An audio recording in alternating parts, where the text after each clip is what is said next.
Hi guys, Harbs Narbs here. First off, a shout out to my new patron, Thomas Haas. Thank you for signing up and welcome to the Patreon. Today we're going to be discussing who will be the final boss in Baldur's Gate 3. Round 1. Fight! This is the way! There'll be a lot of speculation in this video and some data mined spoilers, so be warned. I'm trying to do more videos without data mined content, but this video kind of needed it. Okay, let's go.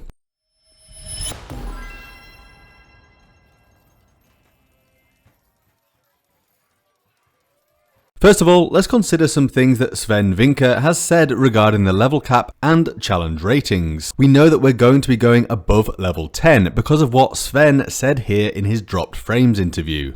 So no, but what I can tell you is that the level cap that we originally announced is going to be increased, however. So one of the things that came out of our playtests is that we needed to accelerate the curve because D&D leveling is very slow. And the problem that I told you about earlier, where we were afraid that people wouldn't have enough actions to pick from in the beginning of the game. That did materialize itself a little bit because initially the curve was very slow. So in accelerating it, we increased the feedback of the playtest, that they liked it much more. And so in doing so, that meant that we have to push the end part of that also a little bit higher. Otherwise, it's not going to work out. So it's going to be higher. Exactly how high, I don't know yet. Sven also said this regarding D&D's challenge rating. Okay, so in the beginning, we stuck very hard to what the challenge rating of a creature was, but we did learn not to do that anymore.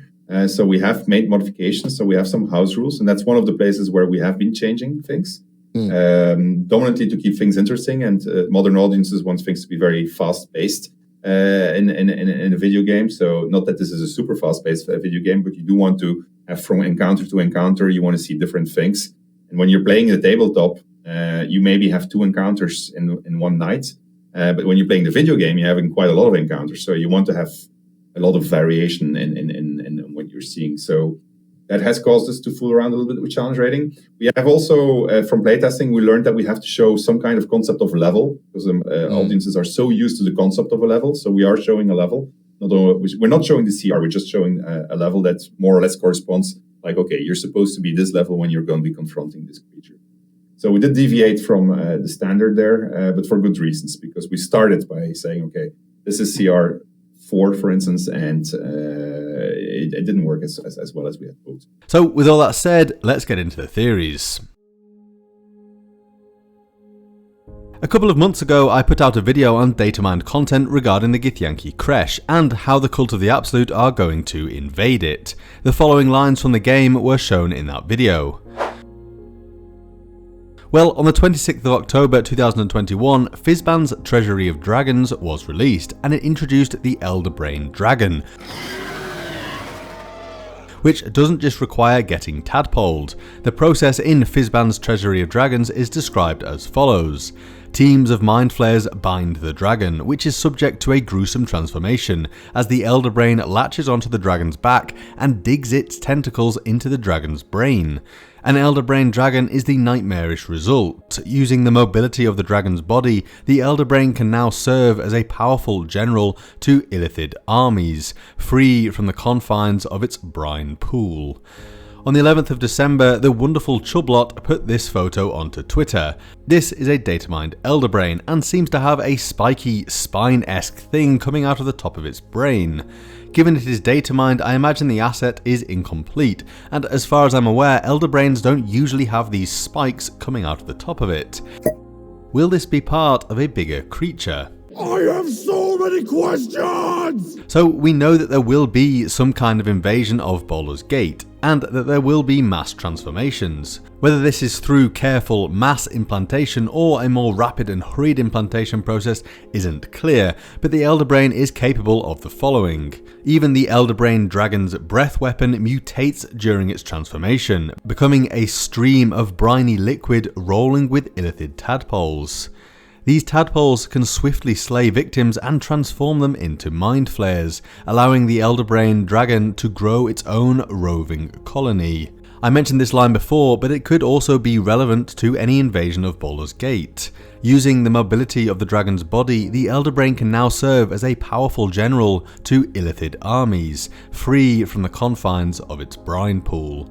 Have Wizards of the Coast introduced this dragon because it could be some kind of endgame boss in Baldur's Gate 3?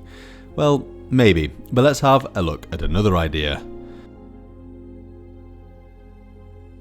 The Baldur's Gate saga is connected to the idea of achieving divinity. Sarevok wanted to become the new Lord of Murder in Baldur's Gate 1, and John Irenicus wanted to ascend in Baldur's Gate 2. This time we haven't been introduced to a singular overarching villain, unless you class the Voice of the Absolute as one. The first game did it very early on with Sarevok, and the second introduces immediately to Irenicus within his dungeon under Athkatla. But what if we are the ones this time to be seeking out divinity? After all, we can already hear these data-mined lines from Astarion, which refer to a prophecy by Alondo. A prophecy about people falling from the sky. Could it really be about us? I always knew I was destined for something great. I'll leave the details to Alondo. So, Alondo knew all of this would happen. Challenge the gods for their domain. I've already challenged the sun itself. Why not the gods too? Well, if everything's pre-written, nothing can go wrong then, right? If this is the case, then perhaps any final boss will be the gods themselves. Well, I can only imagine that if this scenario comes to pass, then we will likely have to have something to either bring their challenge rating down or to buff us up, because as much as Larian don't want to focus on challenge ratings too much, going up against the gods might be a little nonsensical in the context of the Forgotten Realms, if we don't make it far past level 10. In the Forgotten Realms there are ranks of gods, and being a god certainly doesn't mean you're immune from losing that position. In fact, for many gods in the Forgotten Realms, divinity is often tenuously held, with no absolute guarantees that you'll be a god forever. That being said, I think it would be unlikely if we usurped any god fitting into the greater deity category. The 5th edition Dungeon Master's Guide now only shows 3 divine ranks: greater deities, lesser deities, and quasi-deities. The Dead 3, who likely have something big to do with the plot of Baldur's Gate 3 due to lines like this and their symbolism being pretty much abundant within the cult, were defined in Descent into Avernus as quasi-divine beings. Given their quasi-divine status, they have potential to be fightable enemies in Baldur's Gate 3. We don't have to go up against them when they're at full strength, but perhaps defeating their chosen and foiling their plans around the Cult of the Absolute would weaken them. We found names in the files like the Butcher and the General, who was also mentioned by Nia. These are likely bosses, but not final bosses. It's easy to demonstrate the vulnerabilities of quasi-divine beings given that their defining characteristic is that they are not quite gods yet. Or perhaps they were gods in the past and like the Dead 3 they've lost their power. However, lesser deities are fully fledged gods, and although less powerful than greater deities, they are unimaginably powerful when compared to mortals. However, I mentioned already that the game may present an opportunity for us to weaken deities. Well, this has been demonstrated several times throughout Realm history, but one instance that comes to mind in 5th edition is of the lesser deity Auril, within the adventure Rime of the Frostmaiden, who the adventurers can defeat while she is in a weakened state. After a world-shaking event known as the Sundering, most of the gods withdrew from Toril, leaving mortals to govern their own fates without the gods meddling, but the Frostmaiden could not stay away for long. Auril returned to her icy realm in the far north, and after a time plunged it into frigid darkness using her magic. Casting such great magic night after night, while also granting spells to her devoted followers, leaves Auril weak and vulnerable. To destroy her, heroes must reduce each of her forms to 0 hit points, one after another. After she's defeated in her 3rd and final form, Auril dies. Now, if Auril is defeated in this adventure, she will come back at the next winter solstice, as long as she still has worshippers. But given this prophecy in Baldur's Gate 3, and with powerful artifacts, strange deals to be made and potential allies in high places, defeating the gods may become a little easier than it is usually. What if Baldur's Gate 3 is being used as a stepping stone to something even bigger? Let's take a look at Jeremy Crawford's recent comments regarding the direction of D&D in a recent interview. Is a shift toward the multiverse as our main perspective.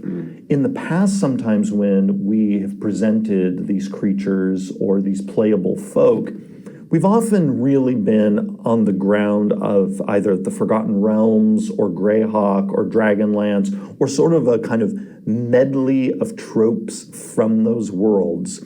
And as the game shifts to more and more of a multiversal focus, because we've been letting fans know for the last year or two that we are going out there to other worlds, other planes, and there's going to be a lot of exciting journeys ahead. So the multiverse will be their new focus, and what better way to introduce a sinister outsider force than with a Mind Flayer invasion? Tasha's Cauldron of Everything had descriptive sections on the Far Realm with hints that inspiration had been taken from Baldur's Gate 3 for certain classes. Magic the Gathering now has its own Forgotten Realms set and its own D&D setting book. Call of the Netherdeep, a critical role-based adventure, will be released in March of this year, and we can see reference in the game files of Baldur's Gate 3 to Eberron. This isn't completely unusual, of course, for Baldur's Gate. After all, in the sphere of Akatla in Baldur's Gate 2, we could meet the Knights of Solamnia from Dragonlance, but with Jeremy Crawford's comments on the multiverse and Sven saying in this interview here that the Mind Flayers aren't actually the main villains of the game, maybe Baldur's Gate 3 is being used as that vital stepping stone to introduce us to a vast D&D multiverse, with the villains of Baldur's Gate 3 paling in comparison to future villains that will be presented to us down the line in other D&D adventures. I personally hope that this isn't totally the case. I want there to be an epic conclusion to Baldur's Gate 3, but I have no problem with it at the same time opening up new avenues. The final boss of Baldur's Gate 3, whomever that might be, shouldn't just be someone that Wizards of the Coast can use as a way to sell us their next product. It has to provide a satisfying end to such an epic saga. Anyway, thanks for watching, guys. If you have any other ideas, then do please leave me a comment down below. If you enjoyed the video, then do please leave me a like and subscribe, and I'll see you next time. Bye!